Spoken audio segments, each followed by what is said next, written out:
Well, hi everybody. You found Consider This. I actually recorded a video earlier today that I've decided I'm going to re-record.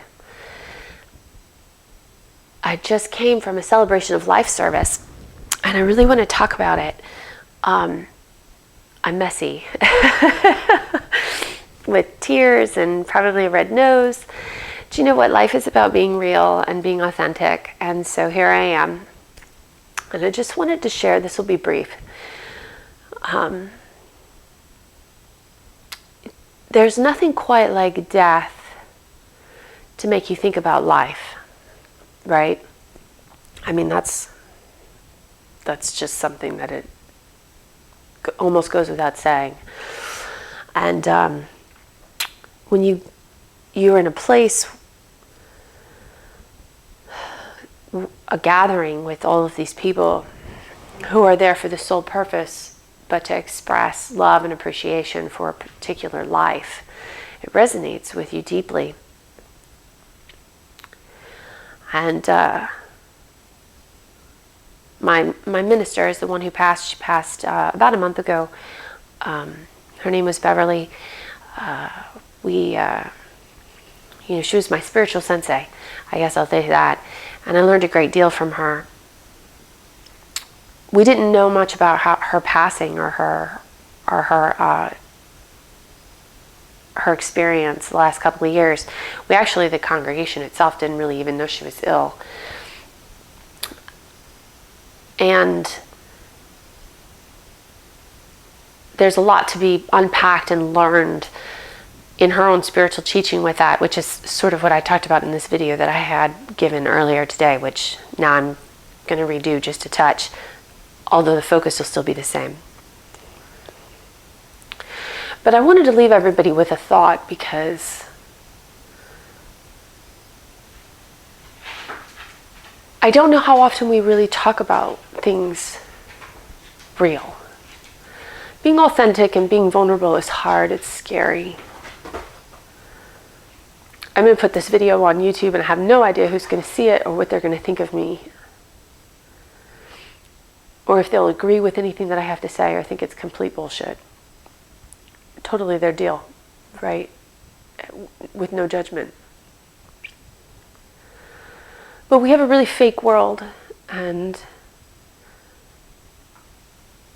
we have these fake ideas about happiness and joy and positive and meaning. And tonight, while I was sitting in that service, listening to people talk about this woman who touched their lives, and reflecting on my own life and the struggles and challenges and issues that I deal with and still deal with, and as Bev would say, there's no ending, there's no finish line, so I'll always be dealing with them. You kind of just come back around to things at a different level of understanding, but they never really go away. And I realized that we don't really spend a lot of time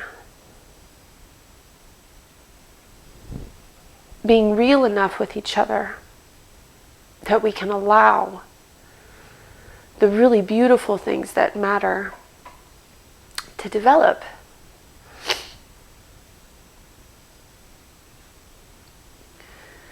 Intimacy and connection and closeness with people is through shared experiences and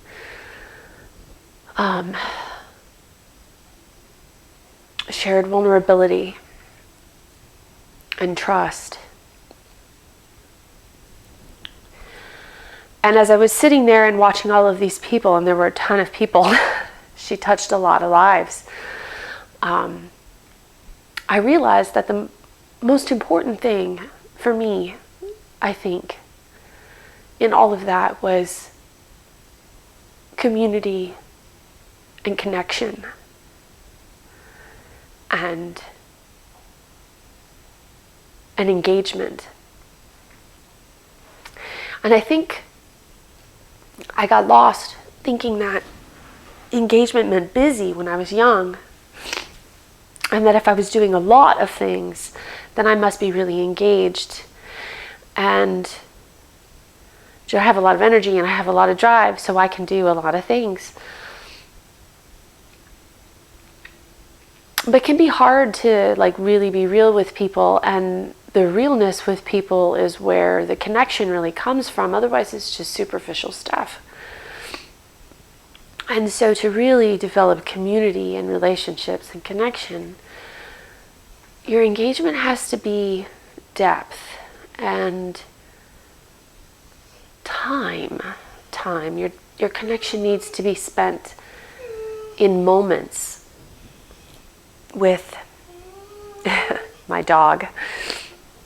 Connection needs to be spent in moments with people, sharing and listening and journeying together, walking together. And I couldn't help but wonder tonight how well I do that, how well we all do that, how well do we sacrifice for each other, because that was certainly what this woman did.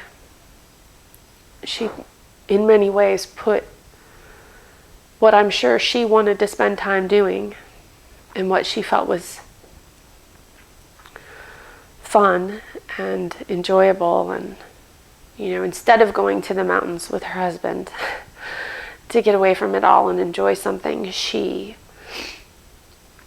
chose to be at church and be present, and give talks and be a spiritual teacher and be a presence, a rock, a beacon for many, many people. And the only way she was able to do that was through the sacrifice of her own time. And wanting so deeply to be of service that she was willing to do that. And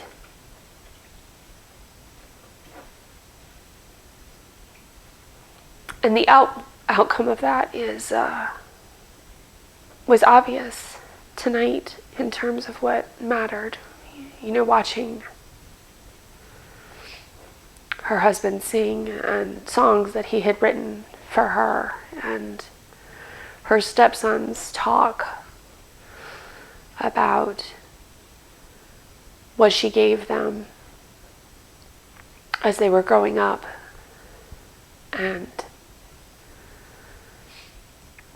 while I love her dearly, I know she's not a saint, and she, had her struggles like everybody else does, certainly. But it does cause someone to pause for a moment to reflect on how well they are doing that for others. Because when you do get to the end of your life,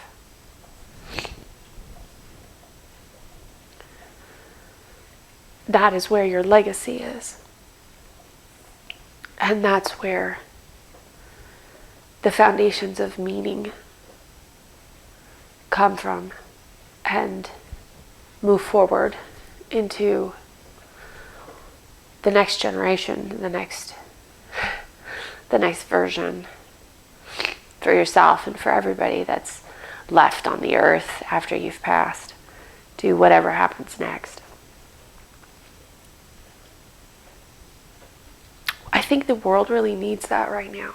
I think we all, maybe not, maybe it's just me, but I think the world really needs it right now. I think that we live in a Facebook world where there are filters on our Instagram and pictures, and this idea that we're supposed to feel good all of the time. But there's power in owning your pain. I've talked about that. And there's power in shared struggle. And there's healing from walking through fire. My sister and I were talking about that today. Walking through fire. And walking through hell with someone makes the journey worth it.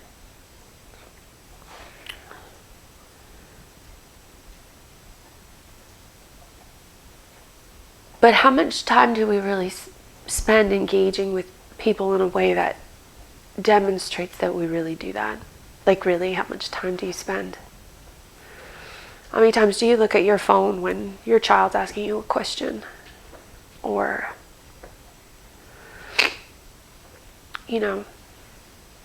check your phone when you're at the dinner table, or, stay late at work, or whatever, and you know what?